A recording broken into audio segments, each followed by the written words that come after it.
Boker Tov. Oh wow. So let's start 2024, a new year, but it's the one another year, another daf. Bava Kamma at the top of 68 of Bava Kamma. Today's daf yomi is dedicated for Yeshua, for Hatzalah, for all of Am Yisrael in this difficult time. May the captives be released speedily from captivity. So we're going to start on the top of 68. 68, the second line. It says, it said in the Mishnah. It says in the Mishnah that if somebody makes a fire and another person comes and blows on the fire and thereby spreads it, the one who blows is the one who's responsible. But the language of the Mishnah was liba. So it says Rav Nachman Yitzchak Mandatani liba, the one who says who blows lo mishtabish. His text is not improper, meaning there was a confusion about what was the exact text. Well, Mandatani niba, and the one who has the text not liba but niba. Niba is like to speak, is niv is to speak. So niba means you speak with your mouth. He also is lo mishtabish. He also, his text is not wrong. Man dani liba lo mishtabish. One who says liba is not wrong because there's a verse that says belabas eish, that the fire was blown. Man detani liba lo mishtabish. Man detani niba lo mishtabish is also not wrong. Dachsev bore niv sifasayim. The one who creates the niv, the movement of the lips, the speech of the lips. So then it says, but if the wind came and blew the fire, livta ruach kuam patur, and then you're exempt. Tanu Rabbanan, let's say the Brayso taught liba, you blew on the fire, v'livta ruach, and then also the wind blew it. Im yesh b'lavuya of kedei lavosa, if with his blowing on the fire there was enough to cause the fire to spread, then he's chayiv, then he's liable. Vim lav, but if there's not enough for his blowing to cause the fire to spread, he's going to be patur, he's exempt. Gemara asks, Amai, why is it the case if his blowing on itself is not enough to cause the fire to spread? Why isn't he responsible? So on Shabbos, you're not allowed to winnow. You know what winnowing is? Winnowing is like we throw the wheat with the kernel into the air with the chaff on it, and that causes the kernel to separate from the chaff. So that's a violation of the Shabbos. So there, you throw it up and the wind helps you, then you're responsible, even though you couldn't do it on its own. So why in this case is if it's your fanning the flames by yourself is not sufficient. So says Abaya, Askinan. No, so it's different scenarios. The Gemara says, first of all, here what we're talking about is could go in Shaliba, Mitzad. Abai says could go in Shaliba Mitzad Echad Velibto Aruach Mitzad Acher. Basically, he's blowing in the opposite direction. He blows in one way and the wind comes in the other way, so nothing moves. That's why he's not responsible there. Rava says could go in Shaliba Beruach Mitzuya. No, he fanned with a regular wind. Velibto Aruach Beruach She'ena Mitzuya. And the wind came and blew with an uncommon wind. So that's the reason. The reason why it spread was because it was an uncommon wind. The Rebbe Zera says, he wasn't really blowing forcefully. It was just like when you blow on your hands, when you're cold. So then that's all it was. That's not enough to spread a fire. Ravash, he says, so fourth answer. He says, when do we say that if you winnow on Shabbos, you're responsible? Shabbos. That's only with respect to the laws of Shabbos. Because the Torah prohibits you if you're trying to do an action of intent. That you have the intent to winnow. But in this case, this case it's just indirect action by causing the wind to blow, by blowing on the fire with the wind. So therefore, grama b'nezikin, we have indirect damages. Pater, you're exempt. So now our Mishnah says, let's say somebody sends forth a fire, and the fire singes or burns the wood or the stones or offer or the land itself. Chayev, you're responsible. As it says in the verse, when the fire goes out, umatza kotzim, and the fire finds the thorns, v'nechal gadish, and the stacks of grain are consumed, o akama, or the standing grain, o asada, or the field, shalem yishalem amavi or saber. The one who made the fire has to pay. Amar Rava. Rava says, Lamali the cost of Rachmana kotzim gadish, kama v'sada. Why does it have to list all these categories? The Gemara says, tzricha, it needs to. The cost of Rachmana kotzim. Because if the Torah says just thorns, Havamina would have said kotzim hu dekayev Rachmana. The thorns is what the Torah says you're responsible for. Mishum deshliach eish kabaya. Why are you responsible if you burn thorns? Because it's common for thorns to get lit on fire, and so therefore, shliach tapasha, your negligence is common. Avagadish, but in the case of a stack of grains, shliach eish kabaya, where it's not common to burn the fire, shliach tapasha. and it's not common to be negligent, Amalo, I might have thought you're not responsible. Because the Rahman Gadish, if it just had the case of a stack of grains, Avamina Gadish Chayev Rahman, that by a stack of grains, the Torah says you're responsible, Mishum to have some meruba, because you lose a lot of money. Avokotzim, but by thorns, they have some muad, it's just a small loss of money, Amalo, I might have thought you're not responsible. Kamma, Emily, why does it say the case of a standing grain that your fire burns down? Why does it have to list that? The rabbis call Bava Kamma to teach that anything that's standing up, even like an animal or a tree, you're also going to be responsible for. The Rabbanan, the rabbis call Bava Kamma Minalo. Excuse me, Rabbi Yehuda the Mechayev Aniske Tamam Beish, and according to Rabbi Yehuda, who says you're responsible for something that's hidden under the fire. Excuse me, I skipped a line. Why is Kamma to tell us that everything that's revealed is what you're responsible. Meaning to say you're not responsible if the fire burns something that was hidden. Well, Rabbi Yehuda the Mechayev Aniske Tamam Beish, according to Rabbi Yehuda, who says that you're responsible even if it was hidden. Kamma, why did it say standing? Well, Rabbis call Bava Kamma to include anything that is standing, like an animal or a tree. The rabbis call Bava Kamma Minalo. A lot of the rabbis say no, it includes anything that's standing. Nafkalumi oh Kamma. They learn it out from the fact that it says or anything that's standing. Rabbi Yehuda only by way of Rabbi Yehuda says the word or is telling us that you don't need to do all of these cases in order to be responsible, even one of them. Rabbanon Chalik Mino. Out of the Rabbanon say even if you do one, you're responsible. Nafkalumi oh so that they learn that from the fact that it says or the field. So that means not all of them. Rabbi Yehuda, I did because of Rahmana Oa Kamma, cause of Oa Sadeh. Rabbi Yehuda says no. The only reason why it says or the field is because since it says Oa Kamma, therefore it writes or the field. So if that's the case, Sado Amali, why did it teach us that if you burn a field, you're responsible? To tell us that if you singe the field or you singe the stones, you're responsible. Gemara says, let the Torah say that if you burn the field, you're responsible, and we know for sure all the other cases. You won't have to say all of them. So the Gemara says, no, true. You need to say all the cases. Because of Rahman Sadeh, if you just said a field, Havamina, I would have said, Masha Basada in me, I might have thought you're only responsible for what's in the field. But something else, like for example, what's not in the field, meaning to say but I might have said only what's in the field, the crops, but the field itself you're not responsible for. Therefore, it says both. Now we have some agadata. Agadata is the part of the Gemara which is like homilies. And the Gemara goes on a little bit of a tangent. And you'll see how it's connected. Amar Rabbi Shimon bar Nachmani, Amar Rabbi Yonasan. When do punishments come to the world? Only when wicked people are in the world. But the punishments start from the righteous people first. This is crazy, but it starts from the righteous ones are the ones who get punished first. As it says, the fire comes out and finds the thorns. When does the fire go out? When there are thorns. And who are the first ones to get struck down when the fire comes out? The righteous. As it says, the stacks of grain, which is a symbol of the righteous, get consumed. The achal gadish on it doesn't say it consumes the stack, ela v'nechal gadish, that it was consumed, meaning shenechal gadish kfar. So the fire goes out. First, it consumes is the stacks of grain, i.e. the tzaddikim, and only then does it consume the thorns.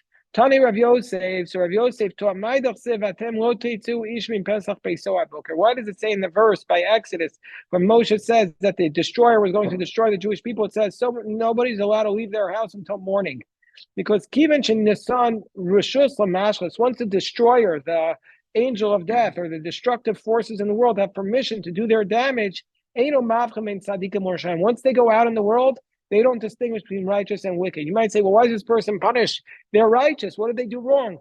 Once the destructive elements go out in the world, you can't distinguish. Then also the tzaddikim get caught up in it.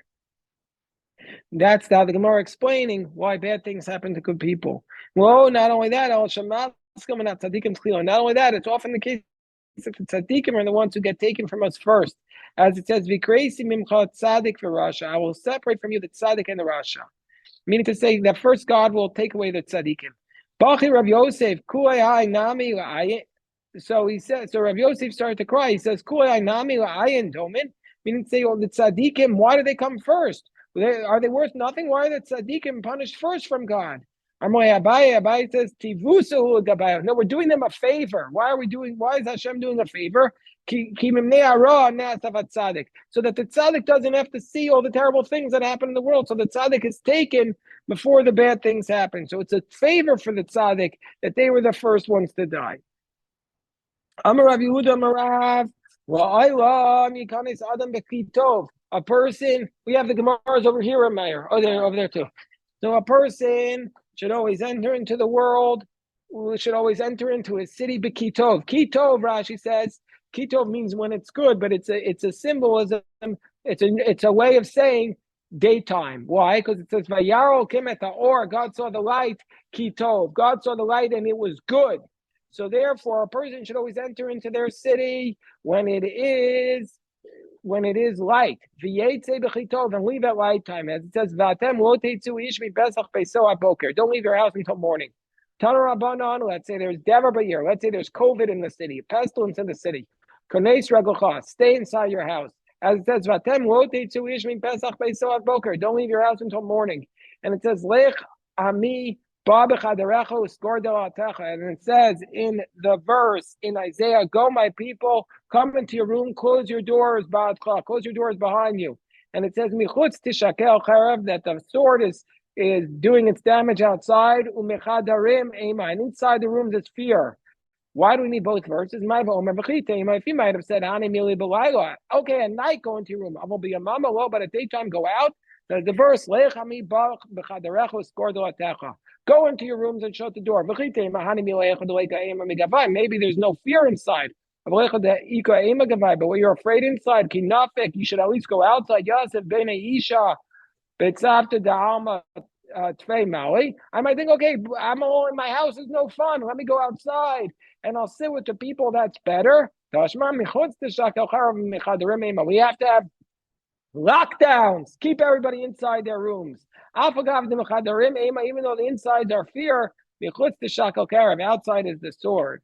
Rava, Be'idan, Rasla, when it was a time of wrath, when it was a time of plague, have a sakar koi. What Rava would do is he would actually, sakar kavi, he would actually close the windows, as it says, Kiola Maves. He says, death has come up into our windows. This is the verse from Jeremiah. The rabbis taught Rav Be'ir. Let's say there's famine in the city. If there's famine in the city, then you need to go. Pick up your feet and go away. As it says, there was a famine in the land, and Abraham went down to Egypt to live. Lagorsham. V'omer, and it says, if we'll say we'll come to the city, Varav Ba'ir U'masnisham. This is a reference to the 4 lepers in the second book of Kings. They say there was a famine in the city. They were kicked out of the city because they were lepers. And they said, oh, let's go to the Arameans. Why should we die there? Maybe we'll go to the Arameans. What does it mean? Why do we need both verses? You might have said, go away where you're not in danger. But where your life is in danger, don't go away. They said, let's go to the Arameans and see if we can live.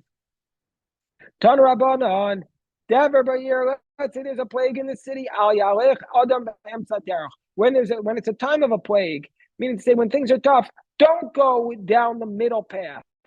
Go to the extremes then. And the angel of death walks in the middle of the path.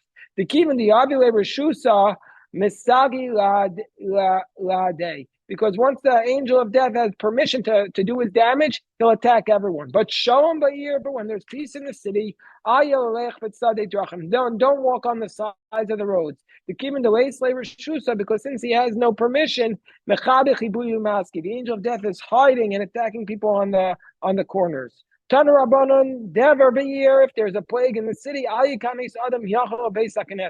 don't go by yourself to the synagogue. The angel of death puts his utensils there. That's when the young generation is not studying Torah, but right now the young generation is studying Torah, protecting us. Where the young children are not studying Torah, but but the little matzel be'asara, or where there's not a minion of 10 davening. Tan rabbanon klavim bochim. Does anybody here have a dog? Oh, when the dogs are crying, malach hamavas balir. That's a sign the angel of death is coming. Klavim misachkim. When the dogs are laughing, that's a sign Eliyahu Hanavi balir. Elijah's coming to the city. Immediately the lace balloon came. That's only where there's no female. When there's a female, then all bets are off because they're getting excited. Yosef, Ravami, Ravasi, Kamedu, Rav Yitzchak, Nafcha, Ravami, Ravasi, we're sitting in front of Yitzchak, Nafcha. Mar Amarle, Lema, Mar Shmaita. One of the rabbis said, teach us a halacha teaching. Mar Amarle, Lema, Mar Agadata. Teach us a homily, inspire us. Pasach, Hamei, Mar Agadata. So Rav Yitzchak, Nafcha started saying, Agadata, B'lo Shavik Mar. The other one said, no, teach us halacha. Pasach, Hamei, Mar Shmaita. He started to say, halacha, B'lo Shavik Mar. The other one said, no, teach us Agadata. I'll teach you a mashal. You know what a mashal is? It's like a parable. He says, what's the matter like? A man who had two wives. One's young and one's old. The young wife is pulling out his white hairs because she says, I don't want you to look old. The old wife is pulling out his black hairs because she says, I don't want you to look young. So therefore he ends up being bald. That's what's going on here, that everyone's trying to say, I don't want you teaching this, I don't want you teaching this, and we're bald. So therefore, he says, I'll say a story that's good for both of you.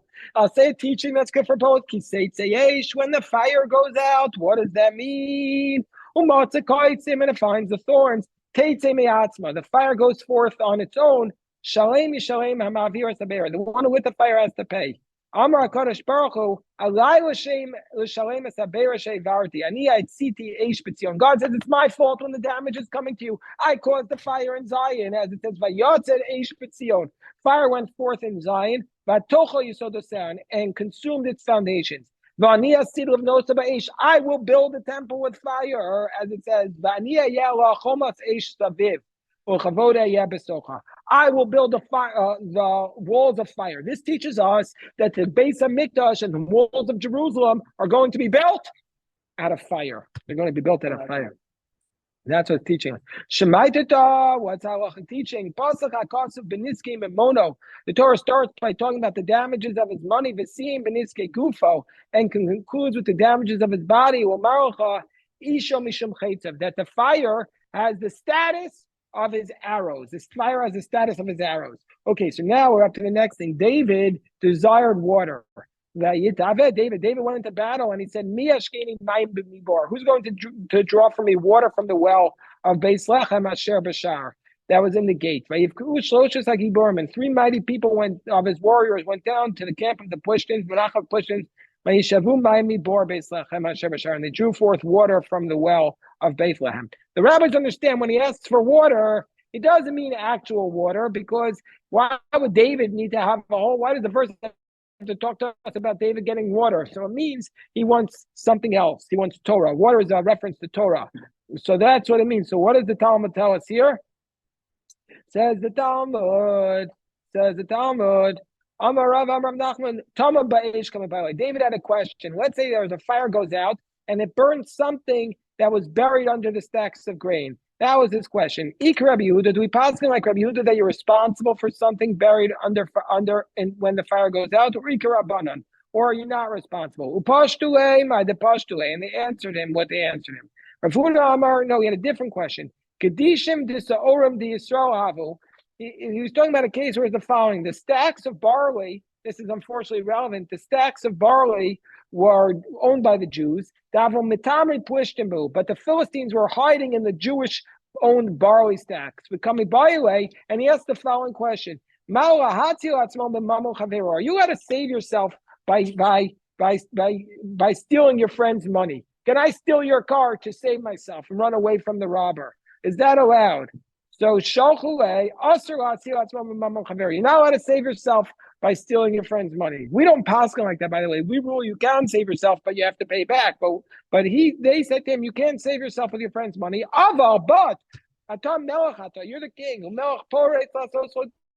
And the king can make whatever he wants. He can make a road. He can go. He has eminent domain. And nobody can object.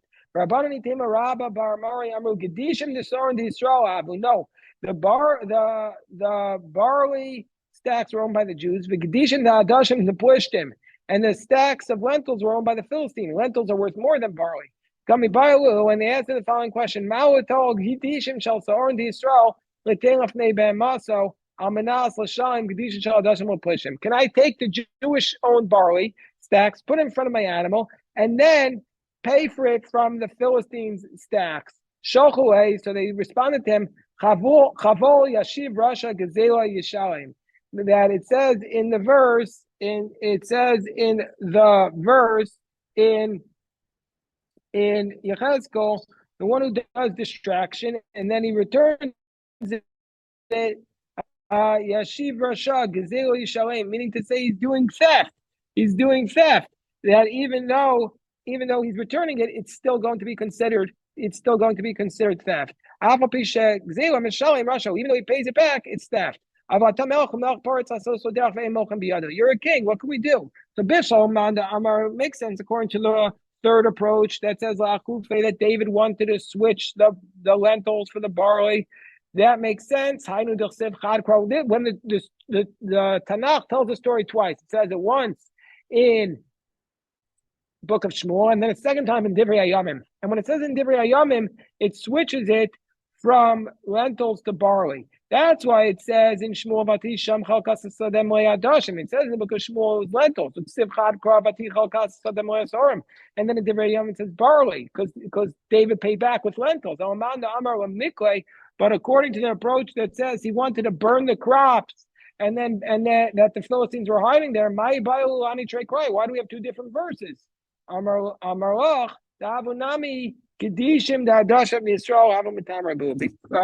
Because there were also stacks of lentils of the Jews. There were both. There were barley stacks and lentil stacks that the Philistines were hiding in.